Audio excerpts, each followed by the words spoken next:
Good afternoon. We're Kappa and Waugh, and we'll be doing a mixed reading of 4 generations, 5 writers, and 2 readers. Give you a general outline of what we're hoping to do. Bob will read a poem connected to his father, but from an earlier generation. Then I'll tell you a little bit about my grandfather, and Bob will read his hit poem. Then I'll read a couple of my mother's poems. Then Bob, getting to the present generation, will read a number of his poems, and we'll finish up with my reading a couple of poems and a story.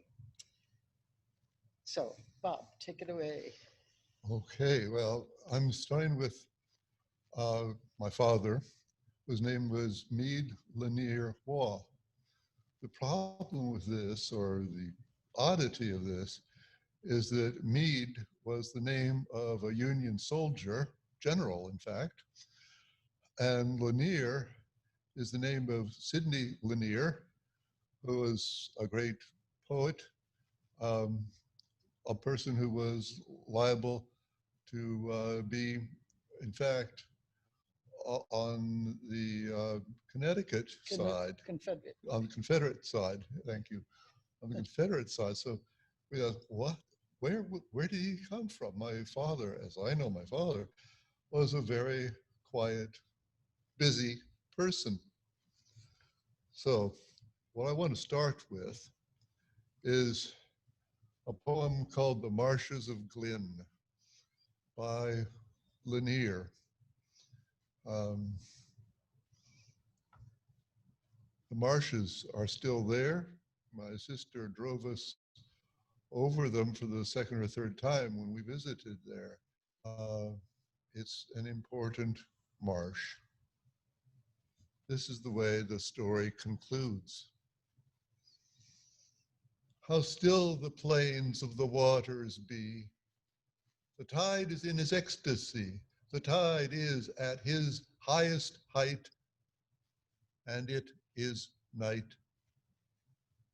And now, from the vast of the Lord, will the waters of sleep roll in on the souls of men, but who will reveal to our waking ken the forms that swim and the shapes that creep under the waters of sleep?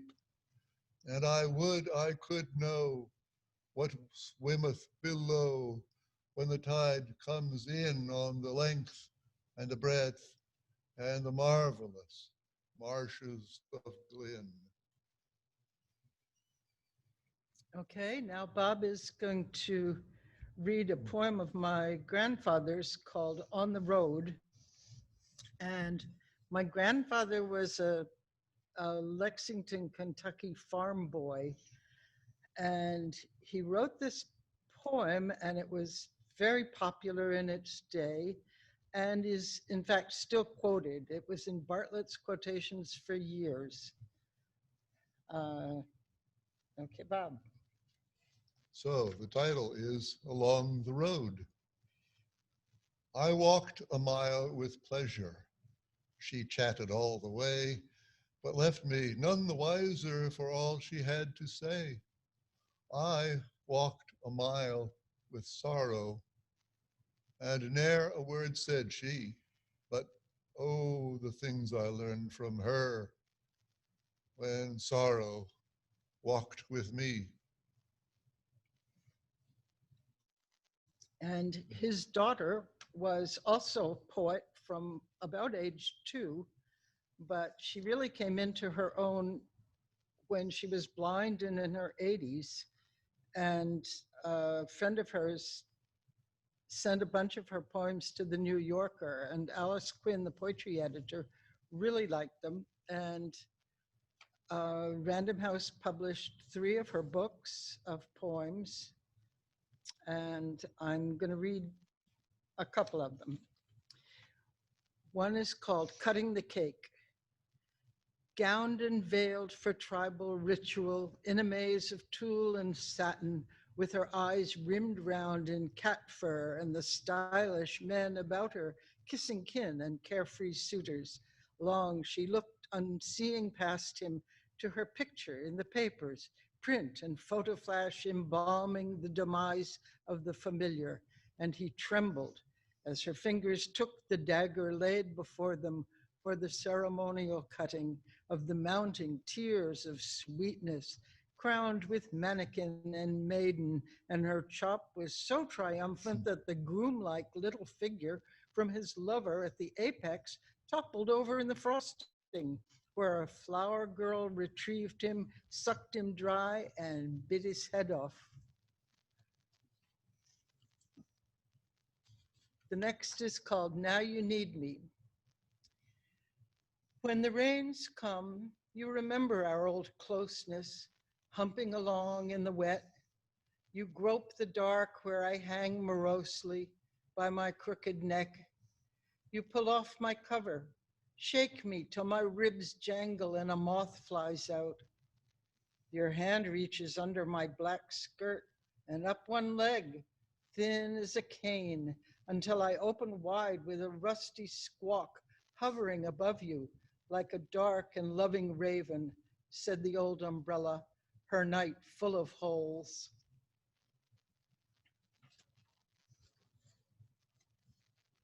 And next, Bob is going to read some of his poems.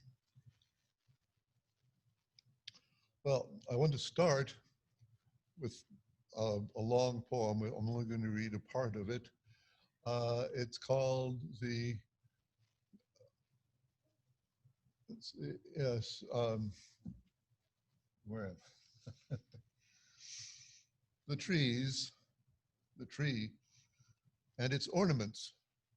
It's all about taking the Christmas tree apart. It's in corner rubbish.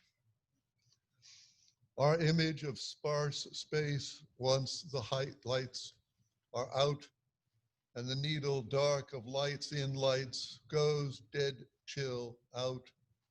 Less comes to hand.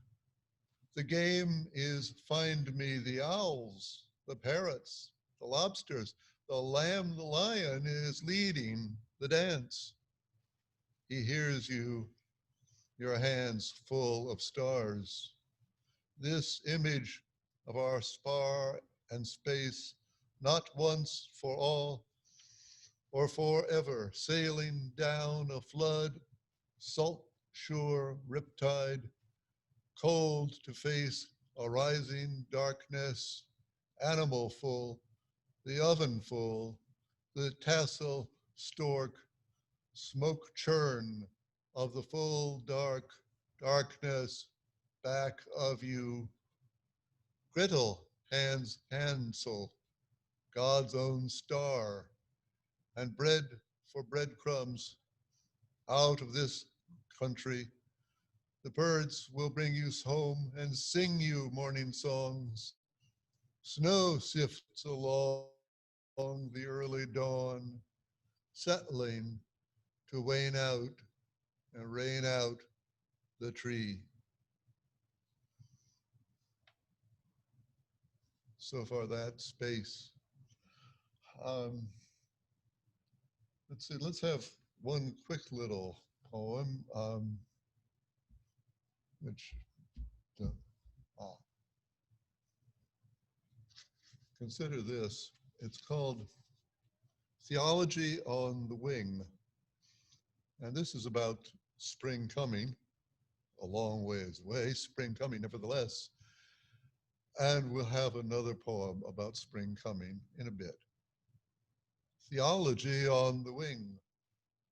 Here is the spring again, making up God, every root nuzzling through the earth, every leaf cupping the light and brimming over in light. Light splashes every morning out in the fields, calling the worms out, their nubs twinkling along the robins. This, we say, is God, the root, the leaf, the light, the worm, and every bird song lighting on the worm, making up God is so occasional, and just a duty. God grows, and God grows upon my eyes and arms, upon my hands and to my lips. The season swells with God until the summertime and autumn time and winter takes you off, making up God.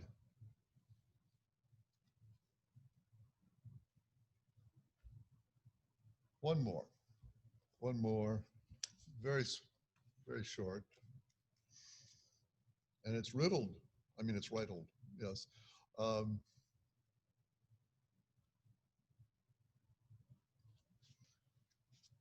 this is in honor of my sister, who for years and years and years has been a student of birds. So this is called Whistling the Birds. My sister knows the names of birds from pole to pole, the penguin, the pilchard, the peacock, the whatchamacallum, the red-crested titmouse, the Paraguay goose. I know no names of birds, but I can speak their tongues, their caws and baws and saws, trebles and weeps. My sister spells out their names. She checks them off her lists. From the ragged Andes to the Zambezi, she plots their populations. Though I do not know their names, I chatter with them daily.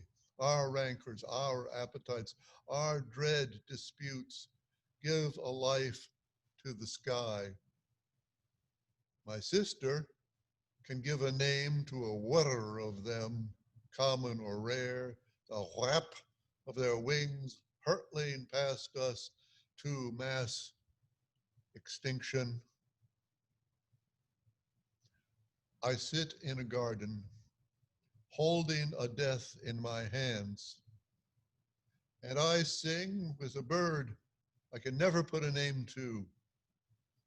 We warble and squawk and peel. Kappa. My grandfather, whose poem you heard recently, was not a birder, but he invented a bird called the Jenkins warbler. And whenever birders would say, "What is that on that branch?" my grandfather would say authoritatively, "It's a Jenkins warbler." So my family were accomplished liars. When we lived in Port Ewan, I regularly did jewelry repair at the Esopus Library called the Repair Cafe. So this is a poem about that. Repair Cafe. I love the Repair Cafe. It's alive with the sound of things coming back to life, the zing of knives regaining their edges, the brup, brup, brup, up of motors clearing their throats prior to running, of lamps struggling out from under their bushels, gaining enlightenment. Chick, chick, chick sings the sewing machine, wetting cloth to cloth, starting zippers on a new track. We all have so many broken things, torn pieces of our lives, all the non-functioning bits and pieces we treasure and hold fast that lurk in kitchen drawers, jewelry boxes, mending baskets. They reproach us, begging to be fixed. Come to the Repair Cafe and be made anew. And the Methodist Church in New Paltz ran one as well. I think when we get out of COVID, we can take all our broken things to be fixed. The next poem is thanks to the prompt from Billy Collins, who's, I think, a very funny poet usually. His lanyard is the best Mother's Day poem I've ever heard. This is called Gifts. This morning, I was bouncing slowly off the walls of this beige room, drifting like a drowned girl from computer to kitchen, from television to book, bumping against my boredom, the virus, the slow spinning whirlpool of the dead. Try prayer, I said. It led to my childhood God, the one who knew me from forever, who held me and the peas I had rejected that night, cherishing us both. She gave me life and breath, nursed me through all my childhood woes, and I gave her a joke, the kind that makes 6-year-olds convulse, repeat, and laugh again. God gave me wit, a lust for words. Perth Amboy, I murmured, mediator, advocate. In turn, I offered God my scabs, a pencil lead swallowed by my palm, held there forever, an exclamation point of blue. God sailed me through bad encounters on foreign streets, a break-in where the thief smothered and strangled me so ineptly I scared him into leaving, a birth, an almost death, a breakdown. All these God took in hand, made well, gilded with concern. Today, grown old, in thanks for God's redeeming eye, I offered her in turn my boring, boring day. Next, I'm going to read one of the stories from my Catholic childhood. I was the only Protestant in my Catholic school that I went to when I was 5, 6, and 7. And as a result, I was often the model for how bad Protestants were. But this story is about another little girl in the class, and it's called Lard. Becky Lou ate lard. At snack time, she brought out an egg-sized dollop of it, bundled in wax paper with a smaller twist of wax paper holding salt. She sprinkled a little salt on top of the lard, sunk her tongue into it, and sucked it against the roof of her mouth. Next, she salted the sides and licked away at them. Finally, she had a thin shell of lard surrounding the initial hollow.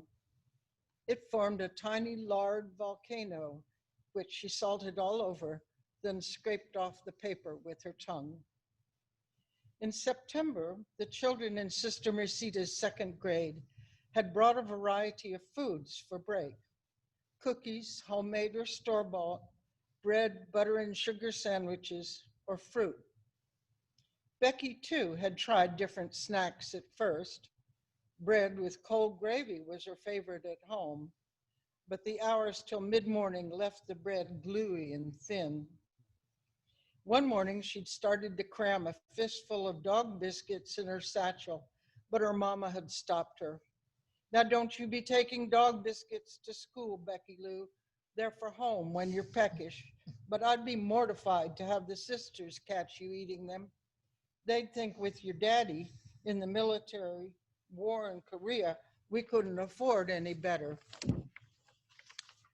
So Becky Lou had settled early on lard. Each school day morning, she whipped around the kitchen, gathering salt, lard, and wax paper. As she scooped, poured, and wrapped, she sang the Packers song from the radio. Loyal, loyal, loyal to Packers lard. One break time in mid-October, Becky Lou looked over the edge of the lard paper she was licking and saw that most of the other second graders were eating Oreo cookies. Not only that, they were eating them in the exact same way. She watched Carter work on his last cookie. He twisted it apart, making 2 halves, one plain black, one frosted with white. He crunched up the plain one quickly. Next, he dragged the frosted one upside down across his bottom teeth. He just sat there, looking nowhere for a while. Then he licked the last of the frosting off and ate the remaining half. Becky couldn't contain her excitement. You all eat your cookies exactly alike. That's just how you're supposed to eat Oreos, Carter answered. What's that you always eat for snack, Becky Lou? Asked Catherine. Lard. Lard? How can you eat lard? That's to cook with. You fry stuff in it. You don't eat it by itself. I don't eat it by itself. I salt it, replied Becky Lou. She wondered why Catherine sounded so peevish. Catherine always brought arrowroot cookies for snack. Becky Lou thought arrowroots must be the most Protestant cookie in the whole wide world. Well, you shouldn't eat lard. It's not good for you, Catherine sounded very certain and still a little angry. Becky Lou sighed. She loved the feel of lard on her tongue, on the roof of her mouth, loved how it slid melting down her throat. She liked salty things, not sweet. Lard's lack of taste seemed miraculous to her. And besides, it was loyal to eat it. She was loyal Becky Lou. Billy imitated Sister Mercida. Do you think Our Lady would give little Lord Jesus lard? No, Becky Lou. The Blessed Mother fried chicken in it or catfish, but she would never, never give her son plain lard. She gave him a lot of apples, Catherine offered. Who says? Demanded Becky Lou. My mother teaches art, Catherine explained, and I've seen hundreds and hundreds of pictures of the Holy Family. They gave baby Jesus apples, but I never ever saw him holding wax paper with lard on it. Becky Lou sighed, feeling boxed in. Something was wrong in all this. She sighed again and announced, this weekend I'll get Mama to buy Oreos, and next week I'll bring Oreos and an apple. So there. You do that, Becky Lou, said Carter, crumpling his trash. You'll feel better, Catherine added. Becky Lou sighed a third time. Her mama would be happy about the apple, but she didn't really hold with store-bought cookies. But Becky could use the same explanation the nuns had used about the uniform. It was better for the children not to feel richer or poorer than each other through clothes. She could say it was the same with snacks. Everybody wore uniforms, everybody ate Oreos. Her mama wouldn't want her to feel shamed before her classmates. She began to bring Oreos and an apple every day, but there was no joy in snack time. She missed the smoothness of lard in her mouth. The cookies and fruit left her uneasy. Through the rest of the morning, spelling and the walk across the street to church, the back of her throat tasted sour, as if she held a penny under her tongue. A week of lardless days passed. Becky Lou was Catherine's partner in line. The children crossed from the school to St. Bede's Church, dipped their fingers in the cold, holy water, crossed themselves, and entered the dim interior. Wait for me at St. Agatha, children, Sister Mercida commanded as she bustled off to find Father James.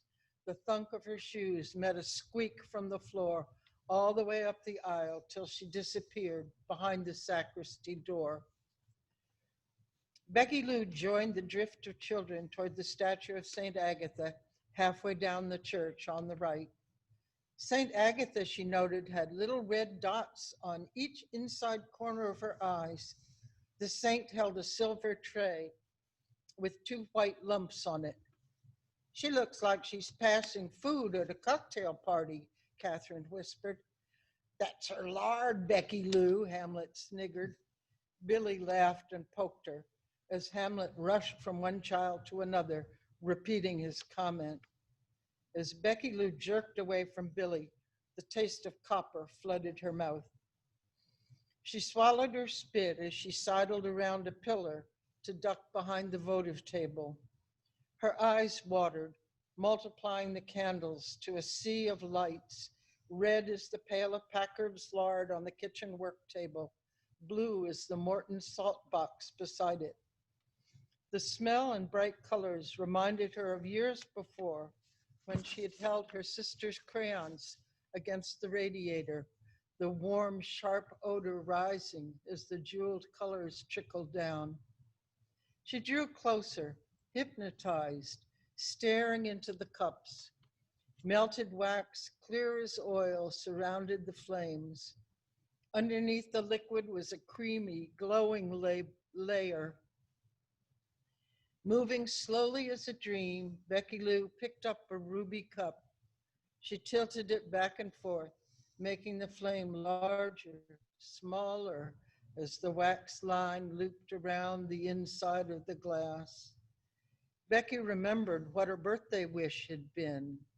It was for a June Allison paper doll book. How dumb. Much better to wish for something good, like bringing her daddy back from the war. Becky closed her eyes, wished, and blew. When she opened them again, the vigil light was out, the wick smoking. Maybe he'd be home for Christmas.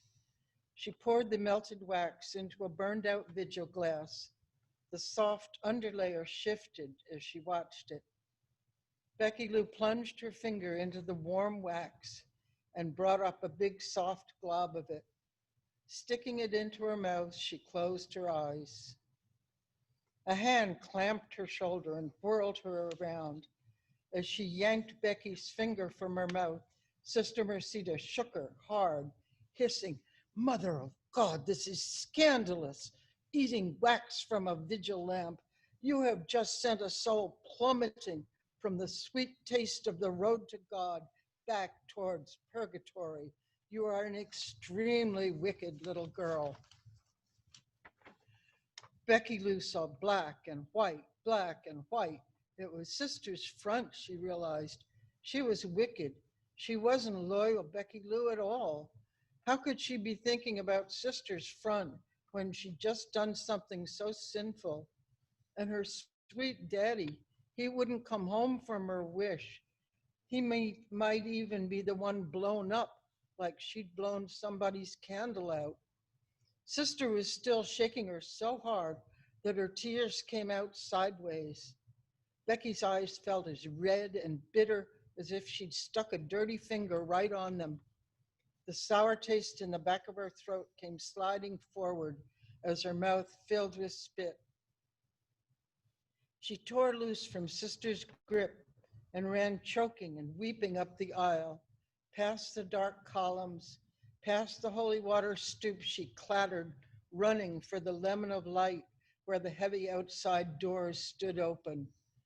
She stumbled on the sill, half recovered, then fell sideways off the shallow slate step onto the lawn.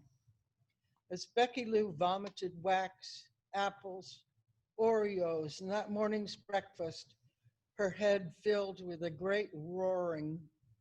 She focused on one tiny perfect daisy in the grass 3 inches from her nose as the vibration from Sister's footsteps drew near.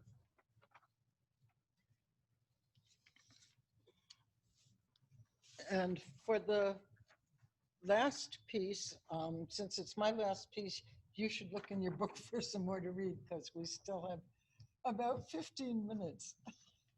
Okay. So for my last one, 2 leaves. 2 leaves play a waiting game. They tremble, imitating weakness in the light wind, the cold sunlight. Which one will give up first? Something I have not done for 50 years with our young child. Look and listen for signs of life, the rise and fall of your chest, the stir of limbs. Now, slipping back in bed after the bladder call of dawn, I study your beloved body to see if you survived the night. Reassured, I curl to sleep. Thank you. Okay, I've got 2 ideas. One of them is to do what I promised about a poem about imminent spring. Spring, you know, spring. Um, but this is also about daffodils. I had a whole place next to the house full of daffodils. So this is a daffodil poem. Deadheading goes to the root. That's why I'm looking ahead to another April, another nub of daffodil intruding through a leaf when out in the moist sun or out in the morning showers I go on bending down. I go on fiddling my fingers through the myrtle just to find the place to break off daffodils for the spurt of yellow fuzz in some, the bleached mauve mask of some, the blur of heart cut red that some cradle, but all those come to the common withering now as I bow down here. They say you break them off, deadhead the withered ones, to make them grow again as thick and petally next year. That's why deadheading goes to the root of your life. I should hope so. You got a whole book full. Keep going. Well, I'll Got another 5 minutes or so. I'll do a longer one. This is in a cafe where there's some conversation going on. This is a cafe in Amsterdam, and where we were there, right next to us over a big fence was the zoo of Amsterdam. So this is about friends. This is about the death of a friend. This is about ashes.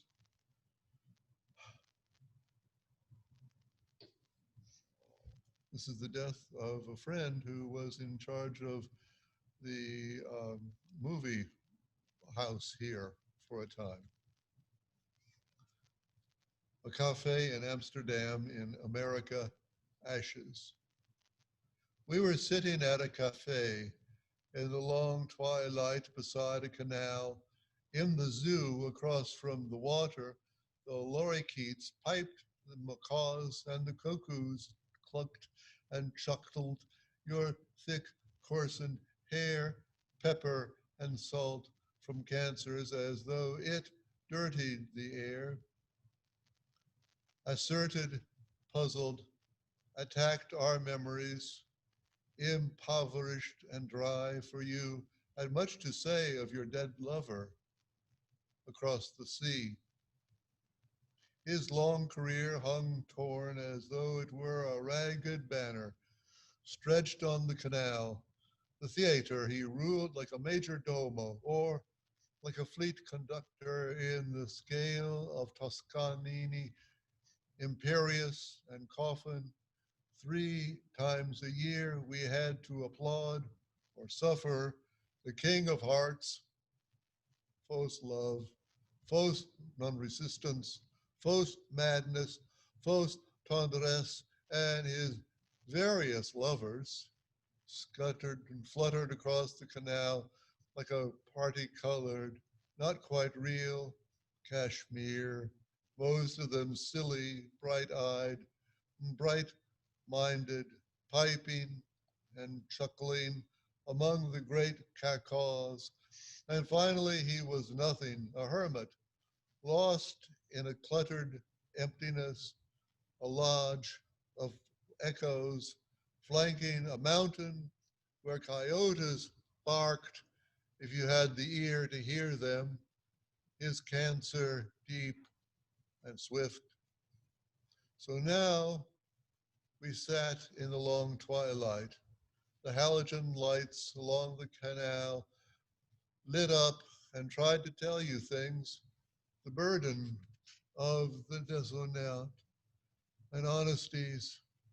We listened when we didn't want to hurt anyone, and the zoo goes quiet, but not the panther, ever more than quiet, deadening its heart, rippling its black hide, gorging asleep on prey, and the long-tailed bird of paradise cheers at high-pitched squawks and brays.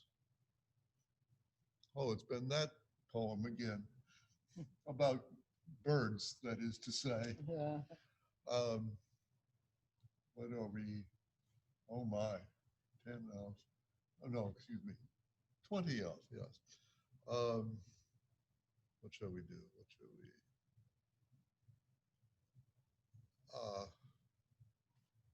This is a very different sort of thing.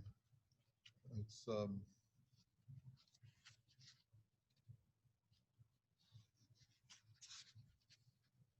yes, Japanese coasters. I was entranced with the Japanese coasters that we had, and finally decided that I had to write a poem about them, place by place by place by place. I won't do all of them, thank God, but we will start with the glass. Every afternoon, the atmosphere of the day, I rest a paper-thin glass upon one of the faded coasters, its stem flutes to the petals of chill gin.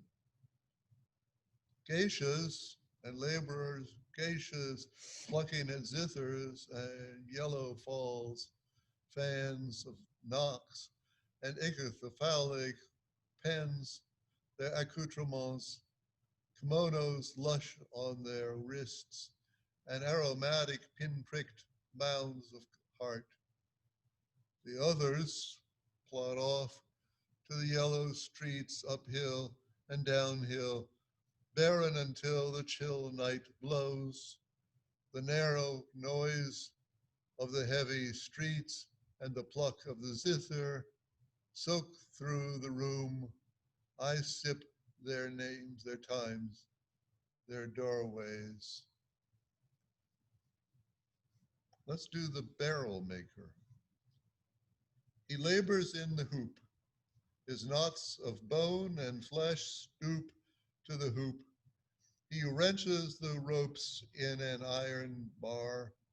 Atop his monkey-masked top note, Mount Fiji float. At the top of the sky encased in the hoop, it does not touch the hoops, but huddles across his back. His shoulders lean to the hoop. The mallet rocks on his knee. Its mass outbalances the mountain. But between them, mallet and mountain, they circle the hoop. The ferocity knotted against the man's scant hairs and knobbly ears.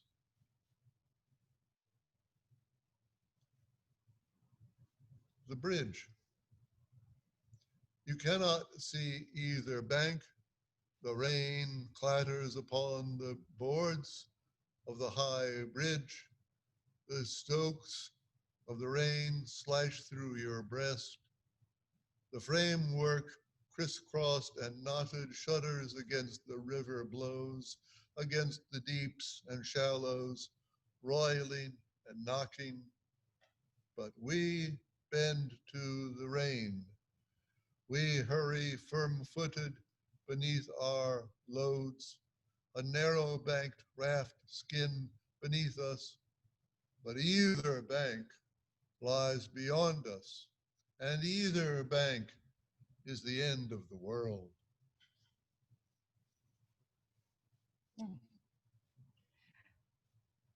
I should say that my grandfather, that whose poem Bob read on the road, uh, was in Bartlett's familiar quotations with that poem for many, many, many editions.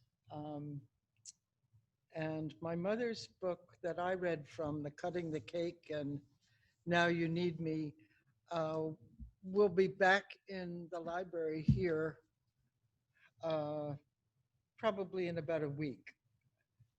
So if you liked her poem on cutting the cake and now you need me. There are a lot more good poems in there. And what else do we have to say? I think Um, that's it. I didn't bring any more. I want to say simply that um, I knew Kappa's uh, grandfather, the writer of Sorrow. Um, he was a very wicked, witty person, Yeah. really something. Um, he liked all of the fun that was to be had, but it was very spoken, very spout. Um, and his daughter was quite witty also. Uh,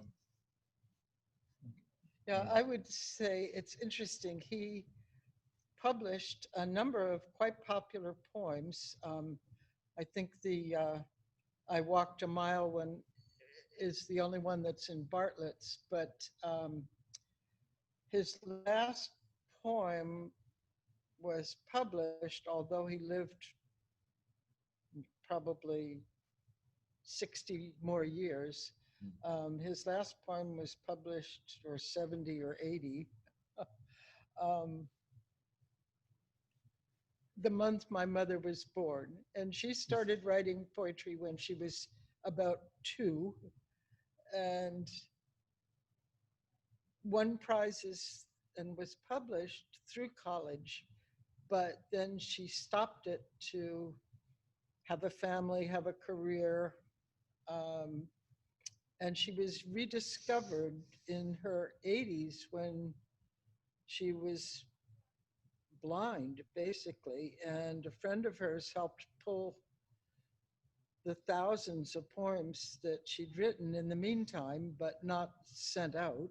Uh, and she became this big success in her 80s when her friend Robert Mezzi sent her poetry to the New Yorker. And it was high excitement for a while there. There were bidding wars, and she was interviewed on PBS. And I'm trying to think. She eventually published 3 books with Random House, and just was a big success in a couple of years spread there in her mid to late 80s. So she was her father's daughter for sure. Both of them were very successful poets in their time. It's been a pleasure reading for you, and I think we'll turn off our mics now. Everybody can breathe a sigh of relief. oh, come now. Which is to say, how does one turn it off? So.